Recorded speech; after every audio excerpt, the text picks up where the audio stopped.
air yang dia suci, airnya suci dan boleh untuk bersuci, tapi makruh ketika digunakan, yaitu air yang terkena langsung atau tersinari langsung, terpanaskan langsung oleh sinar matahari. Wa innama yukrahu syar'an, adapun secara syar'i dimakruhkan itu dengan beberapa syarat. Artinya makruhnya ini pun tidak mutlak. Tadi, tidak mutlak. Di beberapa tempat saja. Seperti tadi, kalau digunakan untuk kulit atau langsung ke badan kita. Tapi kalau digunakan terkena melalui kain, tidak apa-apa. Atau di baju, tidak apa-apa. Tapi kalau dia langsung, makruh. Termasuk syarat yang lain, bikutrin harin, syaratnya harus berada di kutrin, di daerah, di wilayah, di negara yang harin, yang memiliki musim yang sangat panas. Indonesia kategorinya tropis. Panasnya Indonesia nggak begitu menyengat.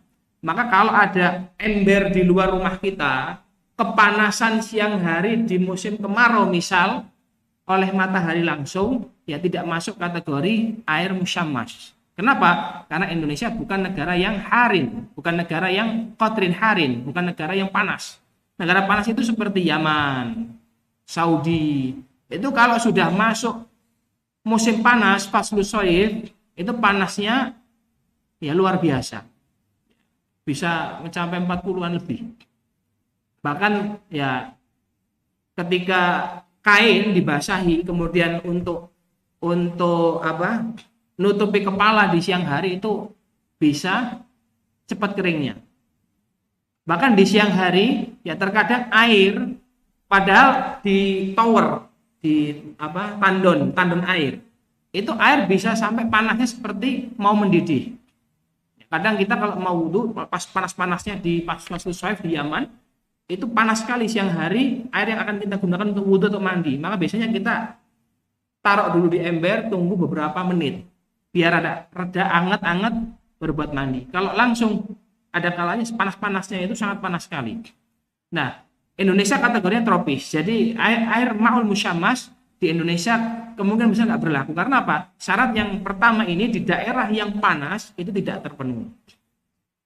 Kemudian syarat yang selanjutnya fi ina'in muntaba'in. Di ina muntaba'. Ina atau di bejana, tempat wadah airnya itu dari logam. Apalagi di Indonesia rata-rata bejana air itu dari fiber atau dari ember dari plastik gitu ya. Jadi nggak masuk. Ya, kalau yang kategori syarat air musyammas itu yang tadi suci, bisa untuk bersuci, tapi makruh. Kalau dia satu ya digunakan di badan, yang kedua di negara atau di wilayah yang sangat panas sekali, harin fi qatril harin, kemudian fi ina'in muntabai, di bejana yang terbuat dari logam. Bejana terbuat dari logam. Illa ina an-naqdaini, kecuali ina bejana yang terbuat dari naqdaini, dua naqnukut, dua mata uang, itu terbuat dari emas atau terbuat dari perak. Ya, kalau bejananya terbuat dari emas atau bejananya dari perak itu tidak masuk kategori air musyammas, walaupun di Yaman misal, di negara yang sangat panas. Lisofai jauharihima, karena emas dan perak punya sifat itu bersih. Ya, zatnya itu bersih. Ini kelebihan emas dan perak. Maka emas dan perak itu punya elemen yang dia itu bersih, yang dia itu tidak membahayakan ketika kena panas.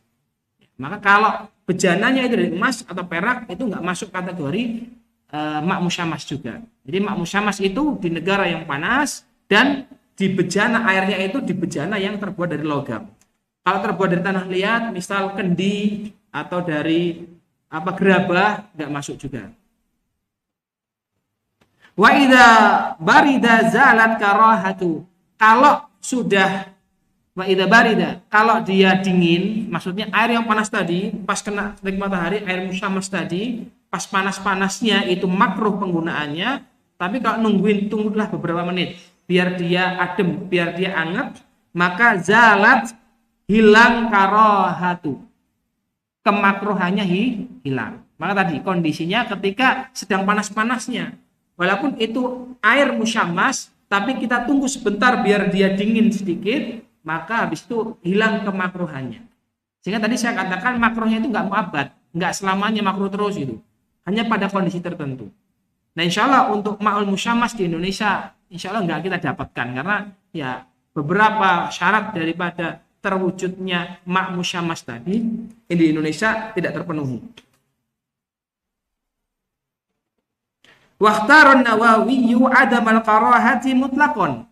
Wakhtaro dan dipilihlah An-Nawawi, Imam Nawawi memilih, ya Imam Nawawi berpendapat ada makarahati tidak makruh, ada ma tidak karahati makruh, tidak makruh mutlakon, tidak makruh secara mutlak.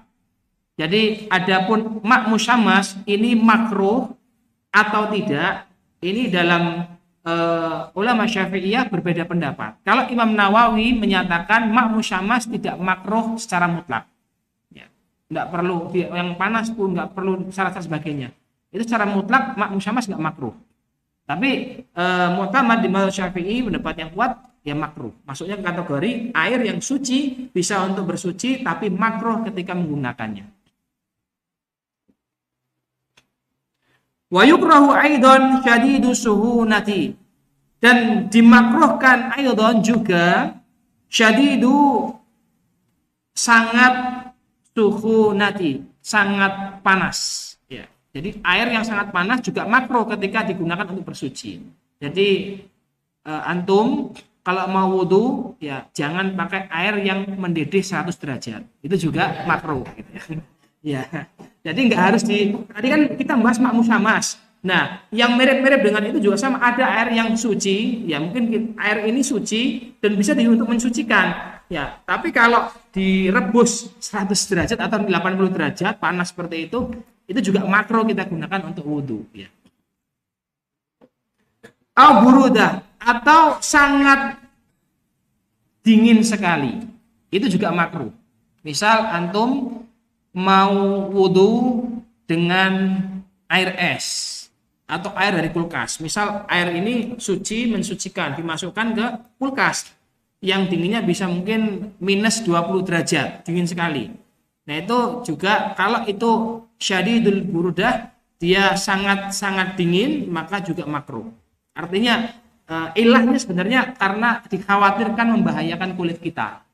Kalau terlalu panas juga membahayakan, terlalu dingin juga membahayakan. Artinya yang sedang-sedang saja. Wal qismu salis. Oke, kita akan bahas yang ketiga sekarang. Yang pertama tadi suci, bisa untuk mensucikan, bisa untuk taharah, tidak makruh. Yang kedua suci, bisa untuk bersuci, mutahhirun, tapi dia makruh. Dan yang ketiga sekarang wal qismu salis, yang ketiga, bagian yang talis yang ketiga, tahirun, air yang suci, fi nafsihi, zatnya suci, ghairu mutahhirin, tapi tidak bisa digunakan untuk mensucikan. Ghairu tidak bisa, mutahhirin mensucikan.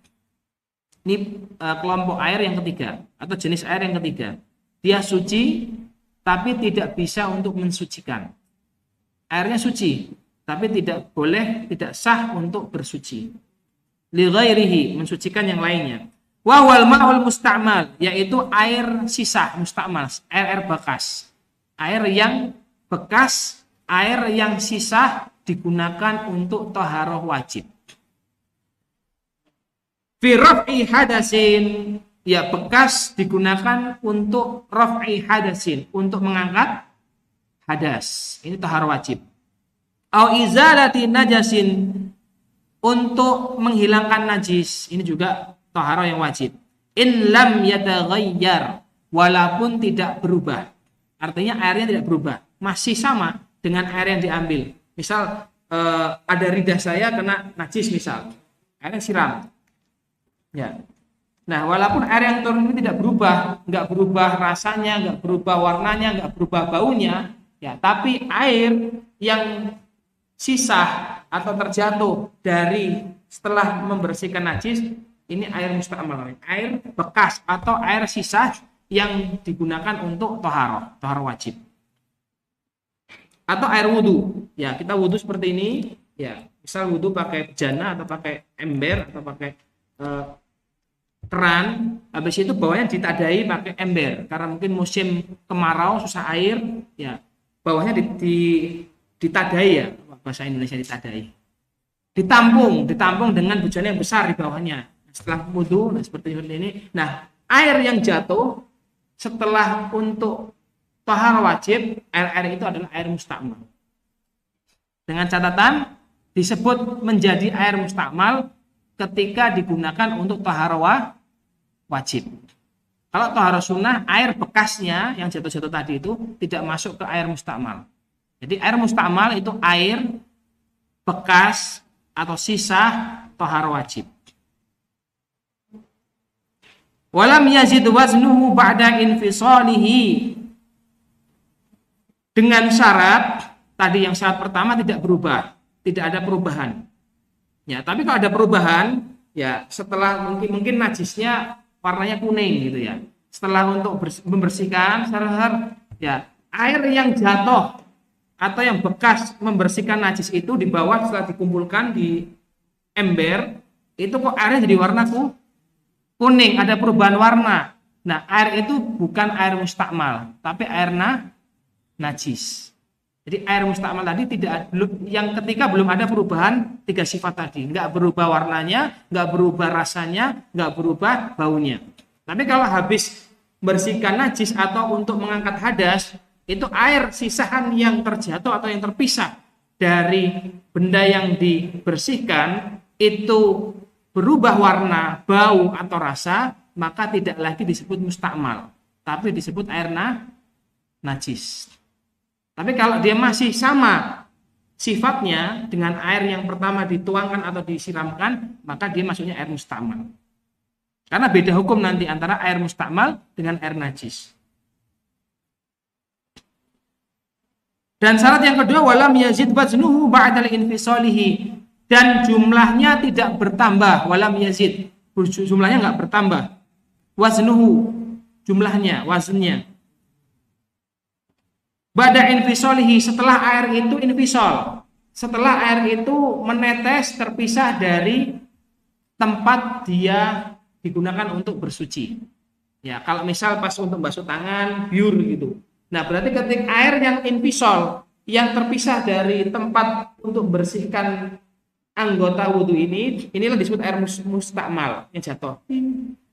Ya, itulah air mustakmal. Dengan syarat airnya tidak bertambah.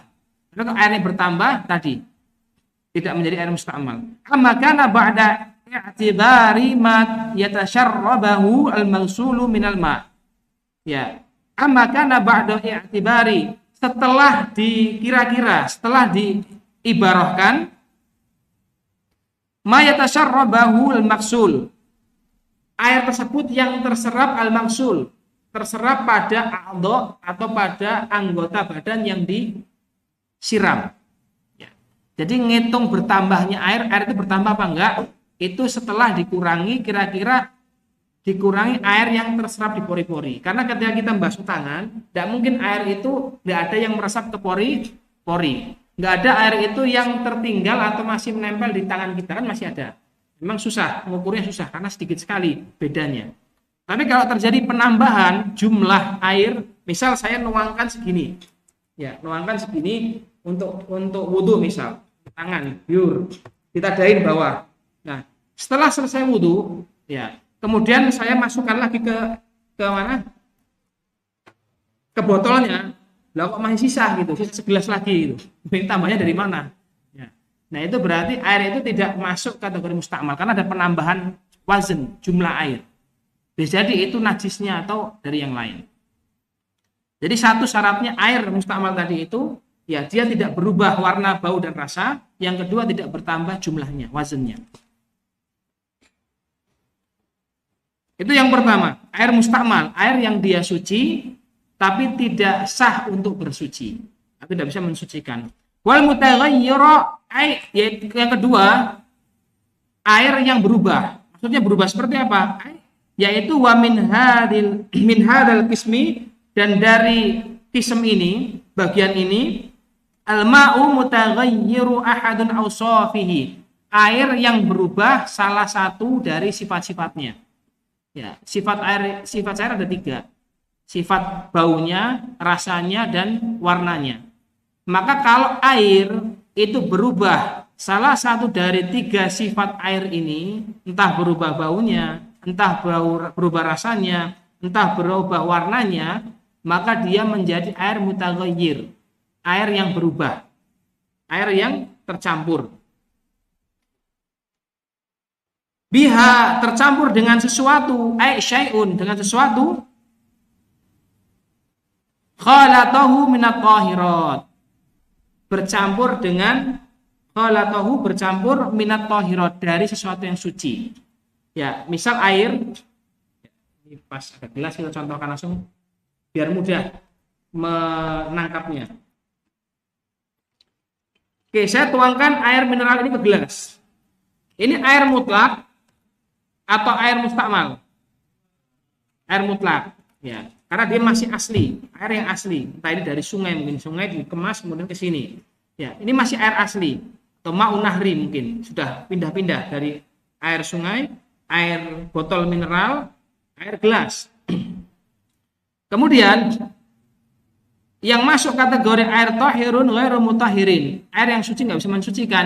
Ketika air yang suci ini saya masukin benda minat tahirat, benda yang suci.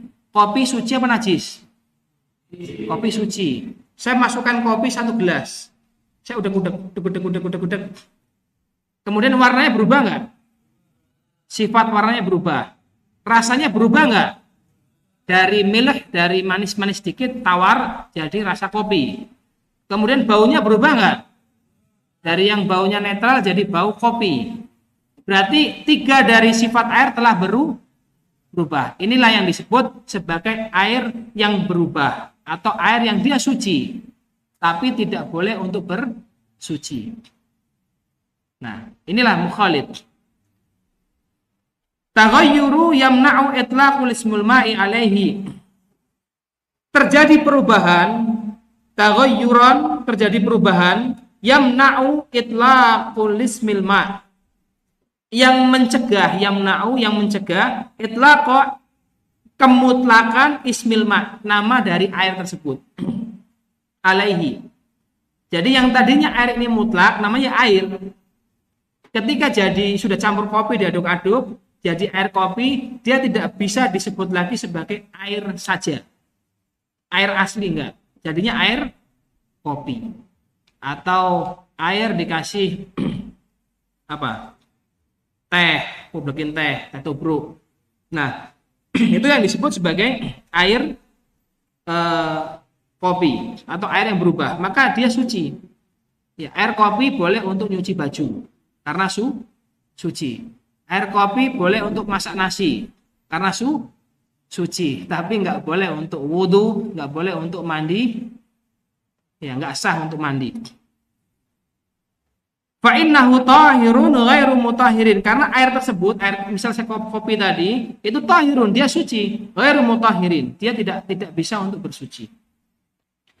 Hisiyan kana taghayyurin au taqdiriyan, baik perubahannya ini hissi, terlihat dengan kasat mata, terlihat jelas, maupun takdirian, maupun perubahannya tidak terlihat kasat mata. Ya, nanti kita jelaskan ini. Seperti apa itu perubahan yang tidak kasat mata?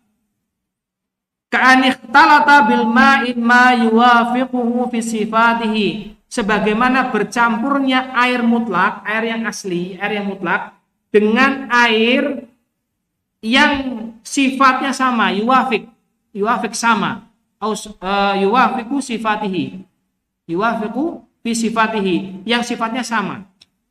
Kama ilwardin, kalma iwardin munqati'i raihati, di mana air mawar, ya, air perasan bunga mawar, ya, air perasan bunga mawar yang sudah hilang baunya, ya. Jadi mawar itu bisa diperas, ya, atau direndam dengan air, kemudian air tersebut adalah air mawar, menjadi air mawar. Bahkan kalau di Arab, saya pernah minum minuman itu dari air mawar. Jadi air mawar dibuat minuman. Di Indonesia nggak ada ya. Pernah minum air mawar? Ya, jadi bunga mawar itu nggak tahu diproses seperti apa, entah difermentasi, entah bagaimana, itu jadi minuman. Nah, jadinya itu air mawar. Maka air mawar itu suci tapi tidak bisa mensucikan. Nah, air mawar biasanya jernih. Ada memang yang warnanya merah. Ada yang warna merah. Ada juga yang warnanya jernih, cuman baunya wangi, wangi mawar. Nah, air mawar yang munqati raihati, yang sudah hilang bau mawarnya, itu kan secara dohir sama enggak dengan air mutlak? Sama. Baunya sudah hilang, bau mawarnya enggak ada. Rasanya juga sudah plek sama dengan air mutlak.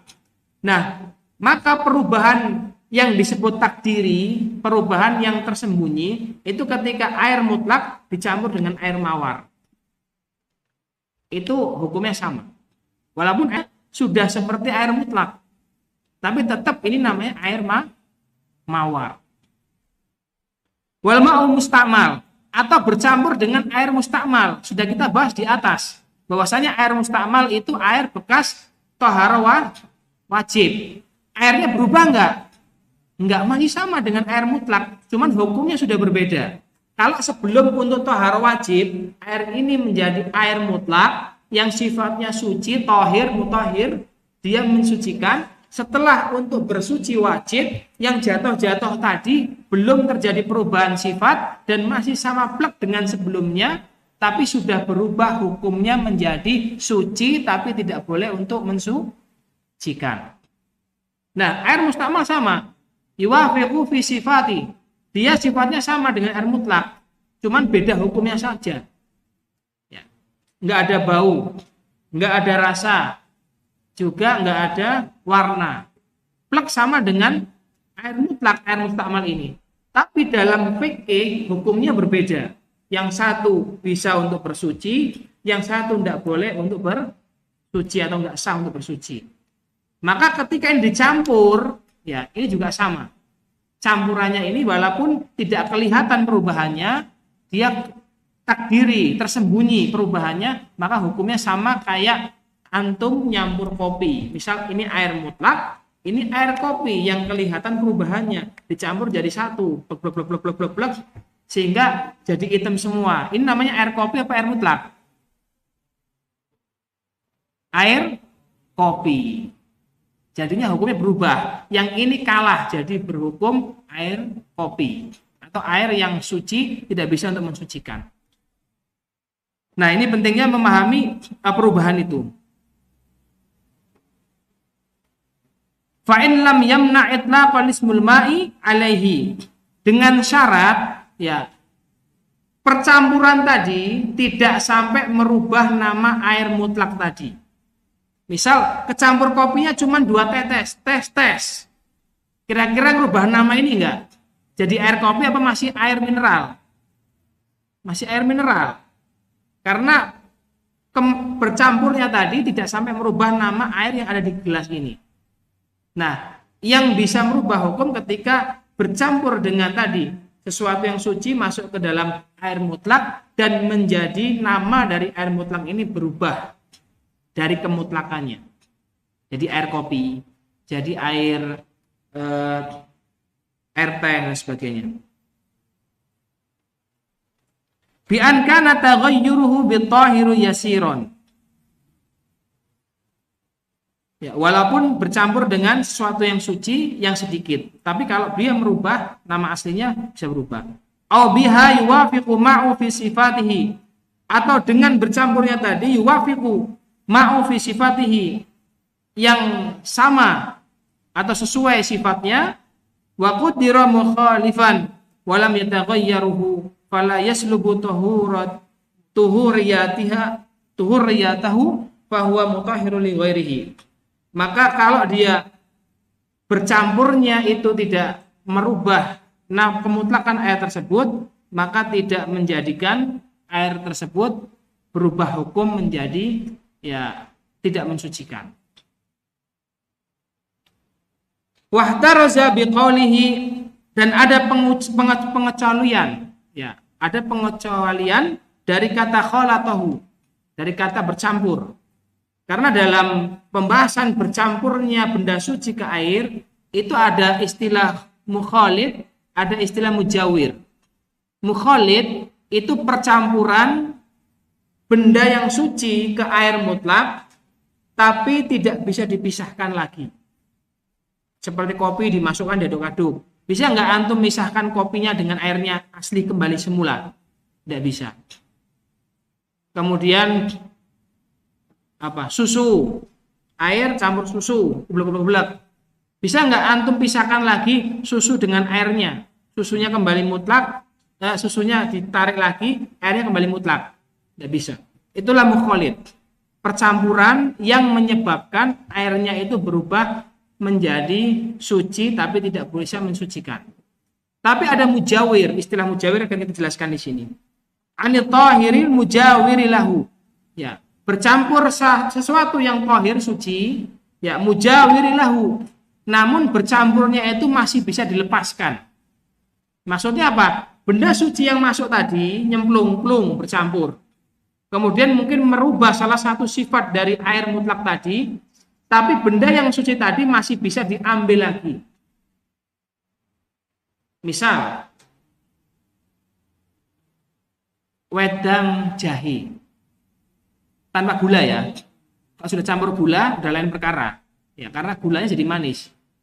Bisa nggak antum gula yang sudah bercampur dipisah lagi, keluarin lagi? Tidak bisa. Tapi kalau baru air mutlak, antum cemplungkan jahe, gelondongan tapi ya, jangan jahe bubuk. Kalau jahe bubuk juga sama, nggak bisa dipisah lagi. Jahe yang gelondongan, cemplungin, plung, masuk. Tunggu 5 menit, airnya mungkin panas lah. Panaskan, dihangatkan, masukkan. Habis itu jadi air jahe, betul nggak? Ya, jahenya bisa diambil lagi nggak? Jahenya bisa diambil lagi, utuh seperti sedia kala. Nah, perubahan yang seperti ini beda dengan perubahan yang kayak tadi. Perubahan seperti ini airnya masih air mutlak. Walaupun sudah terpengaruh dengan jahe yang masuk. Walaupun jadi wedang jahe, tapi ini masih boleh, masih menjadi air mutlak. Karena apa? Percampurannya dengan zat suci tadi bisa dipisah kembali dengan sempurna. Maka dengan jahe itu bisa masih mutlak airnya. Walaupun istilah kita masih disebut wedang jahe. Tapi dalam fikih ini masih air mutlak. Kenapa? Dia percampurannya yang bisa diambil kembali, mujawir. Fa innahu baqi ala tahuriyatihi. Ya, untuk yang mujawir tadi, percampuran benda suci yang masuk ke air mutlak yang bisa diambil dengan sempurna, enggak ada yang kurang ini jahenya, itu tidak mempengaruhi kesucian dari air tersebut. Walau kana taghayyurul katsiran, walaupun air jahenya tadi sudah berubah sangat pekat, katsiran, taghayyuri katsiran, berubahnya banyak. Bau jahenya menyengat, warnanya juga berubah enggak? Berubah jadi coklat kan biasanya, ya baunya bau jahe menyengat, kemudian warnanya jadi coklat, rasanya jadi pedas, ya enggak? Berarti 3 sifat dari air mutlak sudah berubah semua. Tapi karena ini kasusnya percampuran mujawir itu percampuran yang benda yang dimasukkan tadi bisa diangkat kembali dengan sempurna, maka air yang tersimpan tersisa ini walaupun sudah berubah taghayyuru katsiran, berubahnya tadi jelas banget, tapi masih dihukumi sebagai air mutlak yang tidak berpengaruh kesuciannya. Dia masih bisa untuk wudu. Wa qad mutaghayyira bi mukhalatin la yastaghni ma'u anhu katini wa tuhlubin. Begitu juga ya bercampurnya air dengan benda-benda la yastaghni al-ma'u anhu, yang mana tidak bisa dihindarkan air atasnya. La yastaghni, enggak bisa dihindarkan al-ma'u anhu, air darinya. Seperti apa? Katinin. Bisa enggak memisahkan tin, tanah yang ada di kolam atau di sumur kita? Susah. Enggak bisa. Maka walaupun air di kolam kita, di sumur kita, di sumur bor kita itu ada tanahnya, bau tanah, rasa tanah, karena ini adalah percampuran yang enggak bisa dihindari, susah, maka tetap jadi air mutlak. Autuhlubin, atau bercampurnya air disebabkan karena tumbuhnya jamur di situ, ganggang, lumut, tuhlub lumut. lumut tumbuh, nanti airnya jadi bau lumut, bau ayit, bau lumut atau rasanya rada kayak lumut, maka airnya itu tetap mutlak walaupun sudah bercampur lumut di situ. Wa ma fi maqarrihi wa mamarrihi, atau air yang terpengaruh fi maqarrihi, di tempat istiqrarnya air, di tempat wadah air itu. Misal sekarang tandon atau tower-tower itu kan terbuat dari fiber. Kalau towernya masih baru, itu air yang baru diisi biasanya bau fiber, ya masih awal kan masih baru, bau fiber. Nah, walaupun baunya berubah, air ini tetap jadi air mutlak karena itu nggak bisa dielakkan. Ya, la yastagni, nggak mungkin dihindarkan, susah dihindarkan. Wa mamarrihi, atau pengaruh tempat jalannya air, misal paralonnya baru. Ya, paralon kan juga dari plastik tuh. Nah, kalau kena panas kan biasanya mengandung bau atau memuai sehingga ada bau. Nah, air di dalam itu terkontaminasi bau paralon. Walaupun berubah baunya air mutlak tadi nggak mempengaruhi air tersebut. Wal mutaghayyiru bitulil mukthi, atau berubahnya air disebabkan karena bitul, lamanya al-mukthi, berdiam diri air itu. Maksudnya apa? Air kolam misal. Air kolam yang berada di kolam berbulan-bulan bahkan bertahun-tahun akan berubah menjadi hijau. Ya, awalnya bisa berubah jadi coklat, kemudian berubah dari abu-abu sampai berubah hijau. Nah, air kolam yang terjadi perubahan seperti itu mungkin baunya juga berubah, bau lendut, bau belet. Kemudian rasanya juga nggak enak. Kemudian warnanya juga sudah berubah dari tadinya awalnya diisi itu jernih jadi biru atau jadi hijau. Maka perubahan itu tidak mengapa. Air yang di dalam kolam tetap air suci yang bisa untuk mensucikan atau air mutlak walaupun sudah berubah. Fa innahu tahur, sesungguhnya itu adalah suci. Wal qismur rabi', yang terakhir, yang keempat, ma'un najisin, air najis. Yang pertama kita sudah bahas 2, 3, yang terakhir adalah air najis. Apa itu air najis? Ai mutanajjisu, air yang terkena najis. Maksudnya bukan airnya yang najis, yang akan kita bahas di sini adalah air yang dia terkena najis sehingga hukumnya menjadi air najis. Ya. Kalau air yang zatnya itu najis seperti khamar. Khamar itu air yang zatnya najis. Kalau yang dimaksud di sini adalah air yang aslinya nggak najis. Karena dia kemasukan sesuatu yang najis, maka air ini menjadi mutanajis. Air yang terkena najis sehingga hukumnya menjadi air najis. Wa huwa qismani. Air yang terkena najis itu ada 2 bagian. Ahaduhuma, yang pertama dari keduanya, qalil, yaitu air sedikit. Air sedikit itu air apa? Wa huwal ladzi, yaitu air yang halat, yang kena atau kejatuhan padanya, halat, terkena, fihi najasatun. Pada air tersebut fihi najasatun, yaitu najis. Yaitu yang pertama air yang sedikit yang terkena najis. Taghayyurun amla, taghayyara amla, baik berubah maupun tidak. Air yang sedikit kemasukan najis atasnya, baik berubah warnanya atau tidak, baik berubah rasanya atau tidak, baik berubah warnanya atau tidak, maka air tersebut najis atau mutanajis. Wa huwa ay wal halu annahul ma dunna kullatain. Maksudnya apa? Air sedikit qalil itu adalah maduna kullatain, air yang kurang dari 2 kullah. Ya, kullatain itu 2 kullah. Jadi air sedikit adalah air yang kadarnya ukurannya kurang dari 2 kullah. Wa yustasna min hadzal qismi, untuk bagian ini air sedikit yang kena najis itu ada beberapa pengecualian. Ada beberapa pengecualian, yaitu apa? Al-maitatul lati la dama laha sa'ilun 'inda qatliha, yaitu al-maitatu, bangkai. Ya, bangkai allati la dama laha, bangkai yang tidak keluar darah. Allati la dama laha, tidak keluar darah. Sa'ilun, yang mengalir. Indah ketika qatliha, ketika dibunuh hewan tadi, yaitu hewan, bangkai hewan yang ketika hewan itu dibunuh, disembelih atau dipotong badannya itu tidak mengalirkan darah.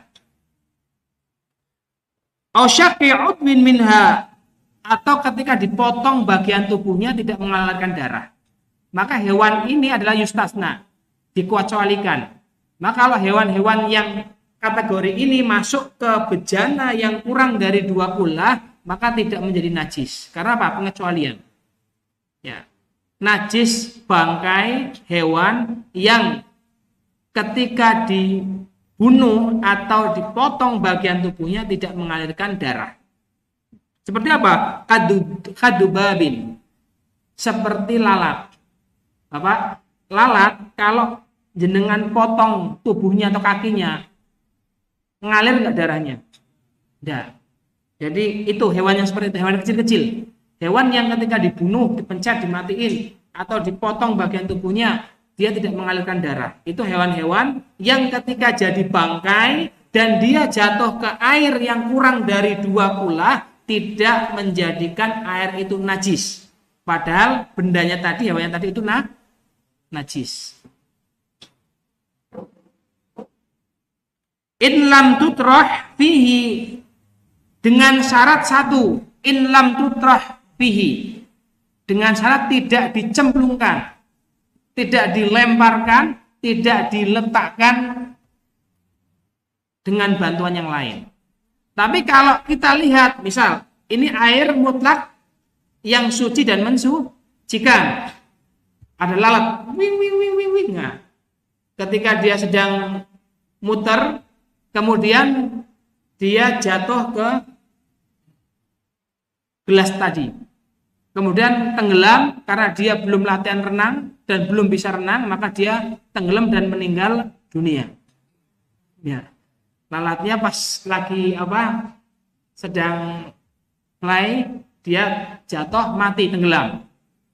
Maka air yang ada di sini itu tidak langsung menjadi air mutanajis.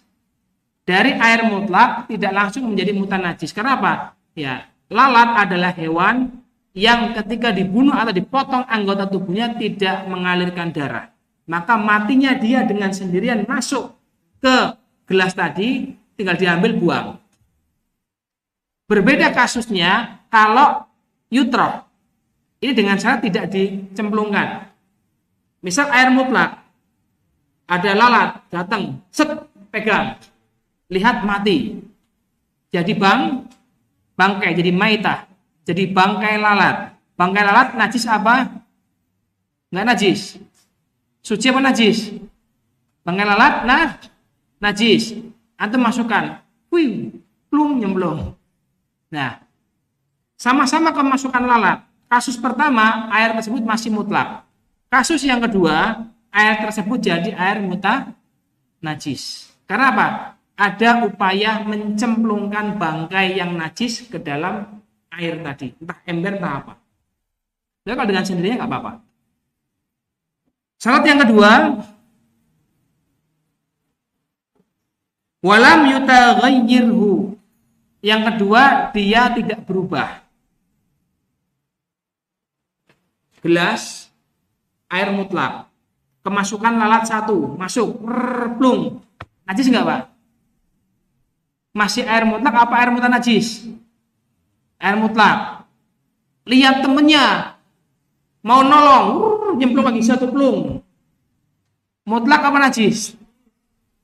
Najis. Belum berubah kok, belum, masih 2. Ya, karena 2 ini udah tenggelam, datang 1 kampung lalat. Mau nolong bareng-bareng. Nyemplung semua ke situ. Sehingga airnya jadi berubah rasanya, berubah baunya, dan berubah warnanya misal. Maka setelah masuknya banyak lalat dan merubah sifat air tadi, air tersebut jadi air mutanajis. Tapi kalau belum berubah tadi, syaratnya 1, tidak diletakkan atau dicemplungkan. Yang kedua, tidak ada perubahan dari air itu. Maka tidak menjadi najis. Wa kana najasatu allati la yudrikuha at-tarfun. Dan yang kedua yang dimaafkan juga yang menjadi pengecualian yaitu najis-najis yang tidak diketahui oleh panca indera. Tentunya panca indera yang normal. Ya. Sebaliknya kalau orang rabun walaupun najisnya gede nggak kelihatan itu nggak masuk kategori. Tapi dengan mata yang normal, mata yang mu'tadil, yang normal, yang dia sehat, maka najis nggak kelihatan, maka itu juga najis yang disebut sebagai najis yang ma'fu.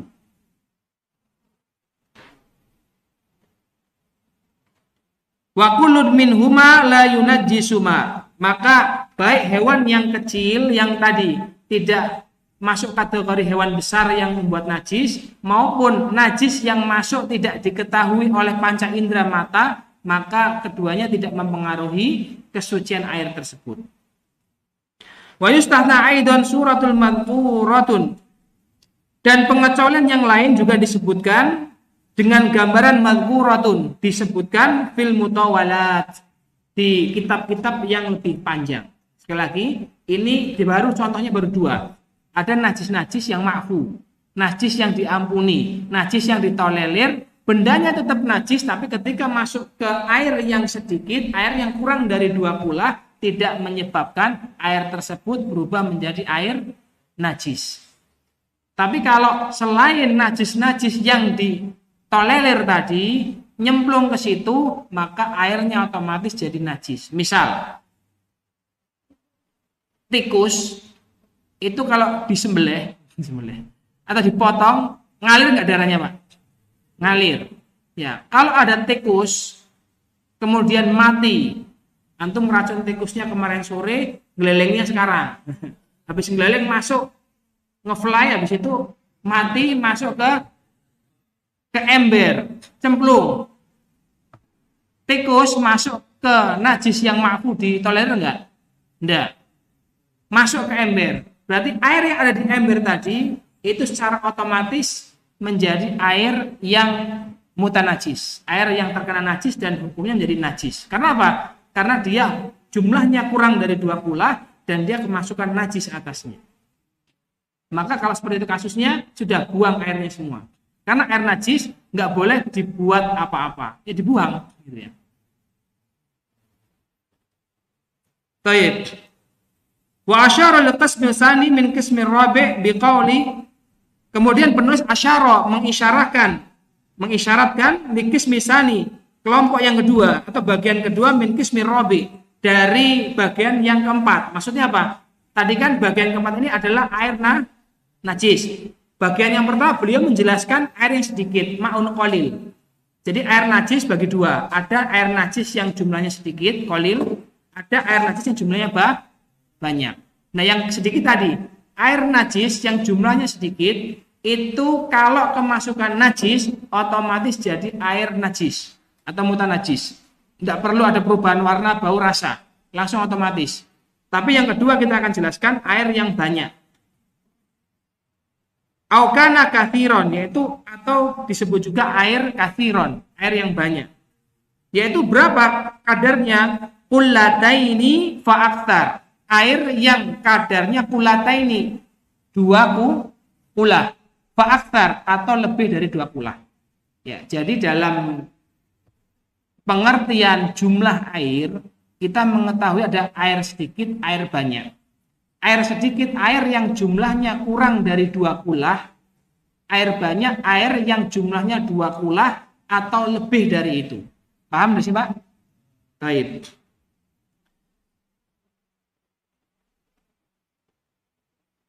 Kemudian fataghayyara yasiran au katsiran. Nah, kalau air yang banyak, air yang 2 kula atau lebih dari 2 kula itu dihukumi atau berubah sifatnya menjadi air najis ketika dia taghayyir, terdapat perubahan yasiran au katsiran. Baik perubahannya sedikit maupun perubahannya banyak, maka air tersebut menjadi najis. Beda dengan air sedikit. Kalau air sedikit tadi tidak perlu ada perubahan. Ketika dia kemasukan najis, yang najisnya bukan najis yang ditolerir, maka dia otomatis jadi air mutanajis, air yang terkena najis. Tapi kalau air yang banyak, dia harus ada syarat, ada perubahan. Baik perubahannya sedikit atau perubahannya banyak, baru dia disebut najis. Perubahan dalam ya salah satu ausof dari 3 sifat air tersebut. Wal kulatani, adapun 2 kulah, ini kita penulis mulai menjelaskan tentang kulah. Ya. Wal kulatani, 2 kulah itu khamsu mi'ati ridlin bi Baghdadiyin, yaitu 500 ridlin, ritel bi Baghdadiyin, dengan ukuran Baghdad, ya, dengan ukuran Baghdad. Karena beliau Imam Abu Suja hidup di masa Daulah Abbasiyah yang ibu kotanya di Baghdad, sehingga ukuran atau wazannya digunakan yaitu ukuran-ukuran Baghdad ketika itu. Takriban kurang lebihnya bil asoh, dalam qaul yang asoh dalam madzhab Syafi'i, fihima, baik di keduanya, baik di air sedikit maupun air besar, air banyak. Wa ridlul Baghdadi dan Nawawi, adapun Imam An-Nawawi menjelaskan ridl Baghdadi itu seberapa ukurannya, yaitu 128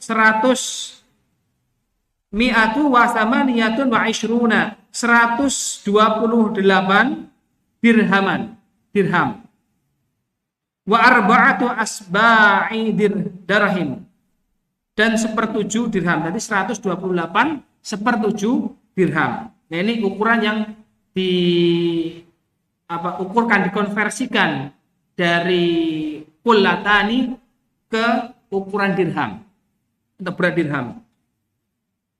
Wa tarakal musannifu qisman, dan beliau Imam Ibnu Qasim Al-Ghazi menjelaskan bahwasanya al-musannif Imam Abu Suja taroka meninggalkan qisman, 1 bagian, khamisan yang kelima. Jadi kalau Imam Abu Suja menerangkannya itu 4. Air yang suci mensucikan tidak makruh, air suci mensucikan makruh, air suci tidak bisa untuk mensucikan, dan air najis. Kemudian Imam Ibnu Qasim menjelaskan Imam Abu Suja kelupaan 1 yang kelima, yaitu apa? Wahwal ma'u, yaitu air mutahhirul al-haramu, air yang mutahhir, yang dia suci dan mensucikan, tapi haram, haram. Berarti ada yang kelima. Ini tambahan dari Imam Ibnu Qasim. Biasanya ada air yang kelima, yaitu air yang suci dan mensucikan, bisa untuk bersuci, tapi haram isti'maluhu, penggunaannya. Yaitu air apa? Kal wudu'i bima'in maghsubin. Kal wudu'i seperti wudu, berwudunya orang, bima'in dengan air maghsubin, air hasil menggosok. Apa itu menggosok? Yaitu menggunakan air orang lain tanpa izin orang tersebut. Ya. Tapi dikembalikan. Walaupun dikembalikan. Bedanya dengan mencuri, dengan syarakoh, kalau mencuri, antum mengambil milik orang lain, ya, kemudian tidak dikembalikan, itu mencuri. Kalau gosok, itu antum mengambil milik orang lain, tapi nanti akan kembalikan, tapi antum nggak izin, itu gosok namanya. Gosok. Antum pakai sendal orang lain di masjid karena nggak ada sendal, misalnya antum pakai sepatu misal, kemudian mau wudhu nggak ada sendal, antum pakai sendal orang lain untuk wudhu tanpa izin yang punya sendal, itu namanya gosok. Hukumnya apa? Haram. Kecuali illa ulima ridhahu, kecuali kalau memang ada tanda-tanda diridhoi orang tersebut. Nggak perlu izin boleh. Misal di situ tertulis sandal masjid, nggak perlu antum izin ke takmir masjid mau pinjam sandal itu buat wudhu. Kenapa? Ada tanda-tanda di situ bahasanya itu diridhokan oleh yang punya takmir ya untuk wudhu. Atau antum lihat ada sandal, ya ada tulisannya di situ, ya siapapun boleh pakai. Nah, baru antum pakai sandal itu nggak masuk kategori gosok. Walaupun prakteknya ghusl, tapi ghusl yang tidak haram. Tapi kalau antum memakai sendal orang lain, memakai air orang lain tanpa izin yang punya, misal WC masjid ini pas nggak ada air, bingung antum mau wudhu. Kemudian antum cari, ketemunya rumah Bapak Fulan misal. Orangnya nggak nemu, mana orang ini nggak ada. Ujuk-ujuk masuk kamar mandinya, lihat belakang gitu kan, langsung ngambil air yang ada di situ tanpa izin. Ini yang disebut sebagai air yang tohir, airnya suci. Mutahirun, antum suci dengan itu sah, boleh. Tapi haramun isti'maluhu, antum haram menggunakan air tersebut. Jadi antum bersucinya sah, tapi dapat dosa. Ya, kecuali tadi ada tanda-tanda ulima ridhahu. Ada tanda-tanda antum tahu ini orangnya ridho kok pasti. Ya. Baru boleh. Ini air gosok. Musabbalin li syurbin, atau air yang diperuntukkan atau diutamakan untuk minum. Misal antum di perahu yang minum antum terbatas. Kalau perahu kan bisa minum di laut ya. Kita cari contoh yang lain. Antum mungkin pas hiking naik gunung, naik ke puncak gunung. Ya, biasanya naik gunung kita nggak nemukan air di atas. Antum cuma bawa air misal 1 botol. Air ini musyabbalin li syurbin. Ini lebih afdol, lebih utama untuk minum. Ya, tapi antum nekat enggak. Pokoknya selagi ada air harus wudhu dengan air, misal kenceng-kencengan gitu kan. Nah, antum berwudhu dengan air yang hanya ada untuk minum dan untuk kelangsungan hidup antum dengan air tersebut, penggunaan antum air tersebut haram. Airnya tohir, suci, mutahirun juga boleh untuk bersuci, tapi haramun isti'maluhu. Antum menggunakan air tersebut berdosa. Karena apa? Ya, tadi. Air tersebut lebih utama air tersebut untuk minum. Dan air itu untuk minum. Atau air-air yang memang ditulis di situ untuk minum. Air yang ditulis untuk minum. Misal kalau kami di Yaman itu ada dispenser umum di pinggir-pinggir jalan. Jadi ada kayak kotak isinya air sulingan, dingin kadang. Itu memang dikhususkan apa? Orang yang wakaf itu atau program itu untuk minum. Ya, antum ya karena nggak mau nyari air untuk wudhunya di situ gitu. Nah, itu termasuk yang tidak boleh. Nah, ini kategori yang masuk air yang haram isti'maluhu. Jadi, kalau dilengkapi oleh Imam Ibnu Qasim, ada 5 jenis air. Air yang suci mensucikan, tidak makruh. Air yang suci bisa mensucikan, makruh. Air yang suci tidak bisa untuk mensucikan. Air najis dan air yang suci mensucikan, tapi haram penggunaannya. Baik, itu mungkin